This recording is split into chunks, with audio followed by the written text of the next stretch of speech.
आज आम भाकुर माछर तरकारी करवा से माछ को प्रथम धोईकी से हल्दी गुंड लंका गुंड स्वाद अनुजाई लुण नहीं माछ को प्रथम भल भाव गोल रखीदेली।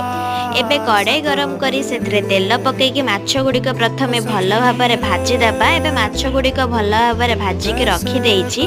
मसला प्रस्तुत पाइंका जीरा सोरिष रसुण पियाज अदा शुखला लंकार पेस्ट रखी। एबे कड़ाई गरम करी से तेल पकईकी मसला को प्रथम कषिबा से लुण हल्दी गुंड मीट मसला लंका गुंड गोटे टमाटो पकईकी प्रथम मसला को भल भाव कषि हो सारापर एबे मसला टी कषि हो सारा।